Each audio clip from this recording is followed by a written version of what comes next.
welcome back to Gabbing with Gabby. I am Gab, and this is episode 2, where the topic today is traveling. I have a lot of stories because traveling is one of my favorite things to do, and I'm so excited to share all of these crazy, insane stories with you today.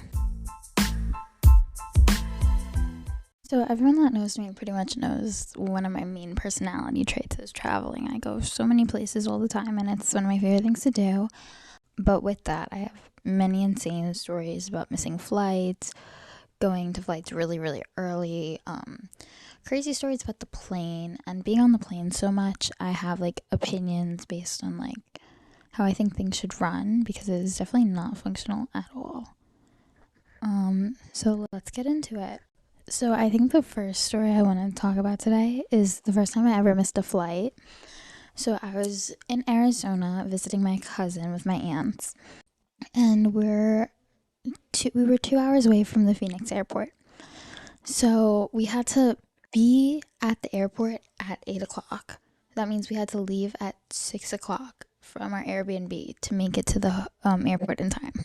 Another thing is I'm always with my aunts, and they are notoriously late to most things. So it's the day we're leaving. My other cousins, they already got in their car and they started driving to the airport. They left at 6 when we were supposed to. It was about 6:30. I'm sitting on the couch because I'm done. I'm ready to go. My one aunt decides, we're gonna be hungry. It's already 6:30. We're already supposed to leave a half hour ago. She decides, we're gonna be hungry on the plane.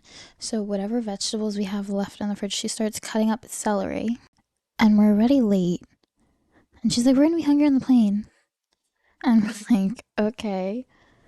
So then we're now probably 45 minutes late by the time we were supposed to leave. Then we get in the car. We're about halfway there, and then our tire goes flat. So we pull into the gas station.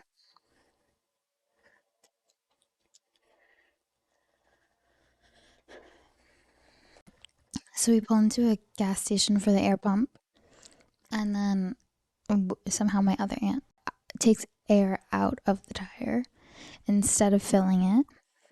So then we finally find a Pep Boys. The person there was very nice, and she filled our tires.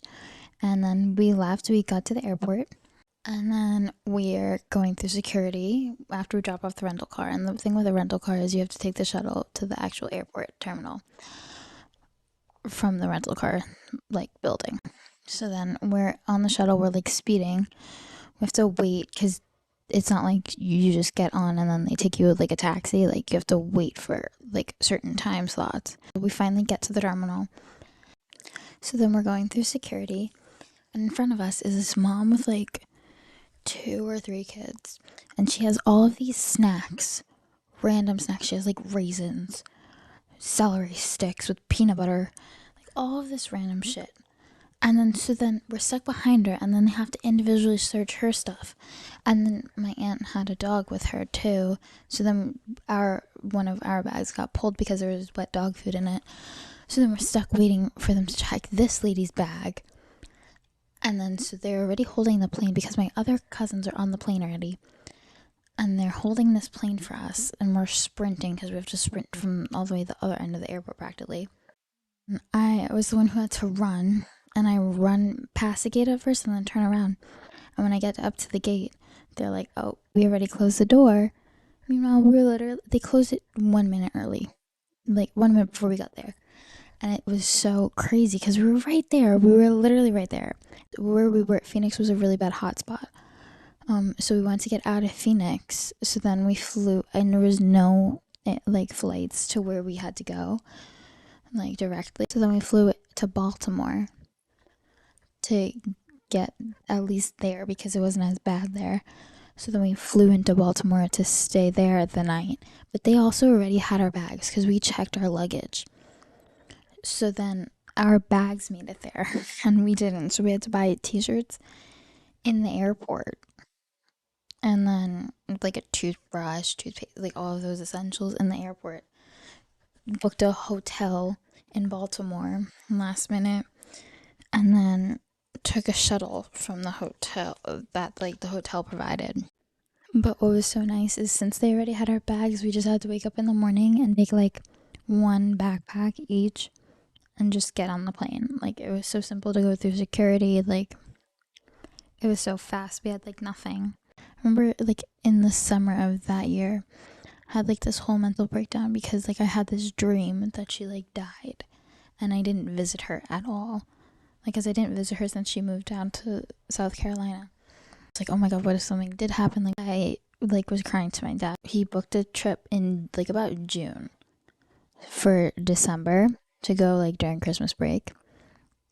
And he didn't check the flight status once. And he booked the earliest flight. It was a 6 a.m. flight. And the airport is like 10 minutes from my house. So he booked the 6 a.m. flight. He doesn't really travel. So it's like, oh, you have to be there 2 hours ahead of time. You have to be there 2 hours ahead of time. And at small airports, you don't have to be, for a domestic flight, you don't have to be there really 2 hours ahead of time. Like, hour and a half maybe. You honestly could, if you don't have a lot of stuff going through security, you could probably make it in an hour. So, it's like once you get to the airport, what are you going to do? Just sit around. Especially small airports, there's not much to do. You can't really shop or do anything. There's like no actual restaurants, especially that early in the morning. Nothing's open. We get to the airport and we were flying American. We go to the counter and there was no one there. So we couldn't even check in and like go through security. So we were stuck, and it turned out that our flight changed from 6 a.m. to 8 a.m. We're not there 2 hours before our flight. We're there 4 hours before our flight. And I woke up at like 3 in the morning, and my dad wouldn't let us just go home and come back because he was like, we already loaded the car. Like, so then we were stuck sitting, not even in the actual airport, stuck sitting in like the front area of the airport with our stuff for another 2 hours till we could check in because the desk didn't open till 6. And then we moved to sitting by the gate finally. We go through security, everything. So we were there for 4 hours. We couldn't even do anything. And not only that, that hotel that he booked for that trip like was disgusting. There was mold all in the rooms, like in the grout of the shower. Like when you open the bathroom door, like there's not even like a quarter of an inch between the door and the toilet.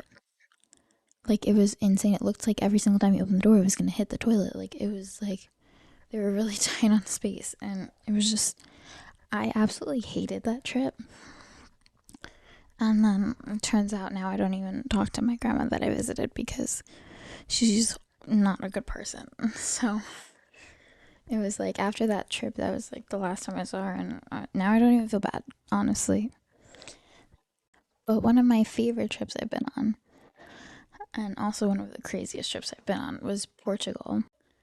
I went with my aunts and my cousins, and so on the flight there, my one aunt took a bunch of medicines for like anti-nausea and stuff, and that didn't mix well, and like anti-headache because she has bad vertigo, so she took a bunch of stuff. And then it was red eye, so it was overnight.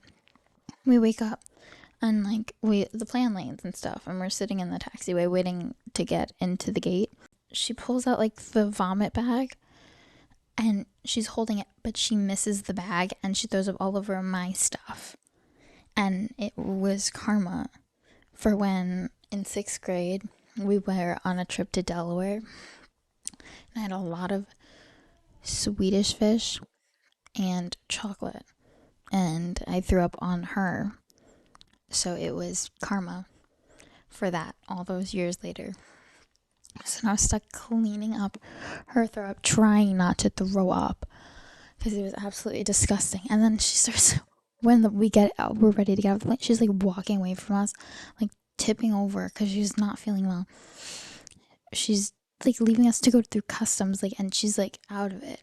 And then we're at the rental car place, and like you could smell you can like tell the bathroom is clean because you could smell the bleach. And then you just hear her in the stall throwing up, and I'm standing by the sink like waiting for her.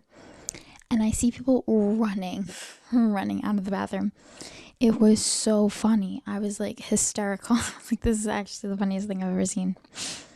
So that whole trip was just chaotic from the start.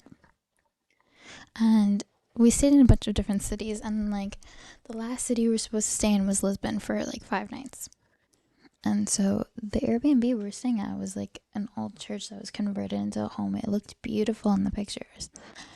And it was in like the historic part of Lisbon, but it was really just like the really old part of Lisbon. So this whole town, like the whole area, was just kind of like worn down a little bit. It wasn't as nice as like the other areas, but it was like historic. It was near like the castle or something, like the walls of the old city. It was right outside the walls of the old city, actually. And so when we got there, we were like, there's like a funky smell, but like we didn't really think anything of it. And then this should have been the first red flag. So we were all like downstairs in the living room, and then I went upstairs to get something out of my room or go to the bathroom. I don't remember exactly what, but so I'm walking down the hallway, and I just see like in a distance like a thin black line going across the hallway, and I was like, I don't remember that. Then I look closer at it. It's a giant trail of like hundreds of ants crawling across the hallway. And I was like, I went downstairs. I was like, guys, so we got vacuum. We couldn't find ant spray, but we found that if you sprinkle pepper, like it like repels ants. So we sprinkled pepper all around the house, like crazy. Then the next day we go out and we're like exploring Lisbon. We called the girl who owned the Airbnb, and we're like, yeah, it's a weird smell. And so she took away like one of the carpets in the bedroom because we thought it like maybe had like cat pee or something on it, which is another red flag. We also bought like incense for the smell, and it still wasn't going away. And then we were looking closely around, like, what is that smell? And it was black mold all over the whole house. Like, the more we looked, the more I found. There was even one under a pillow. It was in showers. It was under sinks. Like, it was everywhere. And we found a different hotel. Yeah. But before we found the mold, we were eating dinner downstairs. And we had the incense on the table at first. So then when my cousins moved the incense to like near the window, there was this bench. Then my other cousin, not knowing the incense was there, closed the curtain, and it turned out to close right on the incense, and we burned a hole in the curtain with the incense, because then I remember when I was going around taking pictures, I thought there was, maybe there's mold on this curtain. No, it was a burned hole. And we're like, that is actually crazy. And then we went home. So it was a really fun trip, though. I really enjoyed it. Being on the plane so much, I tend to realize what's not functional. And one of my biggest problems is they always put the old people in wheelchairs in the front of the plane. And my problem with that is, in an emergency, this sounds horrible. This sounds so horrible. But in an emergency, they're most likely not going to make it out of the plane. If the plane is going down, they're most likely going down with it. Because if they can't walk onto the plane, there is no way they can run off in an emergency. If they can't even walk, there's nowhere they're swimming if it's like going down. There's no way that they're running off if there's a fire. There's just, and so they should, and if they're getting wheeled on anyway, why can't they be wheeled onto the back? Like into the back. Like, it's not like they have to walk, and then there's a bathroom right there in the back. Like, it would be the perfect spot for them. I don't get why we put them in the front. They could get their own attention from the flight attendants. They have their own bathroom practically then. There is no need to put them in the front. Also, why is it loaded front to back? It's not functional, because it's like you have to wait for the people then in front to put all of their stuff on, for then you to load in and try to go behind them. It just doesn't work. It's not the most functional system, and I just don't understand why they do that. Like, it's It's stupid. It's absolutely stupid. Like, I don't even like getting on first because you're stuck sitting there anyway. But, like, I don't want to spend extra time that I don't have to on the plane. When people clap when the plane lands, there's two options. Either they don't fly often and they're very impressed. Or two, the flight was that bad that everyone is more clapping for survival. Like the fact that they survived that plane ride. Like, I remember when I went to Busch Gardens for my senior trip, there was this one ride that it wasn't working. And we were like right at the top, right about to get on, and it wasn't working for like half hour. So then we're just waiting. They did repairs and then they ran it finally.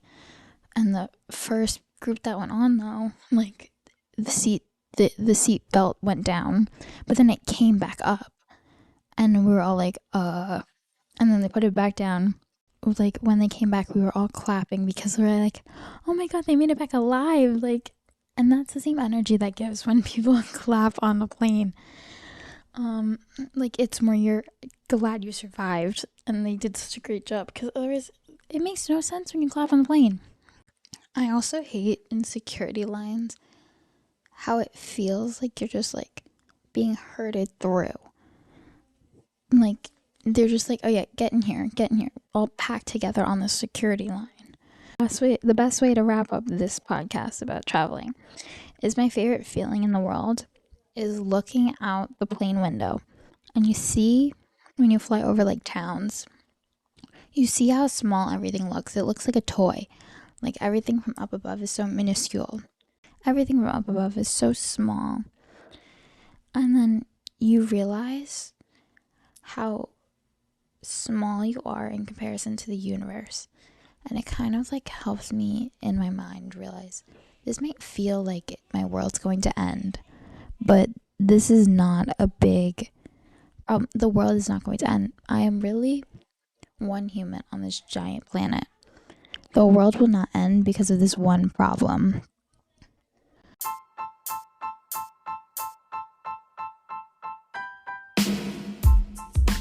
Thank you so much for joining me today on Gabbin with Gab. Our social medias are linked in the bio, and we can't wait to see you next week at 6 p.m.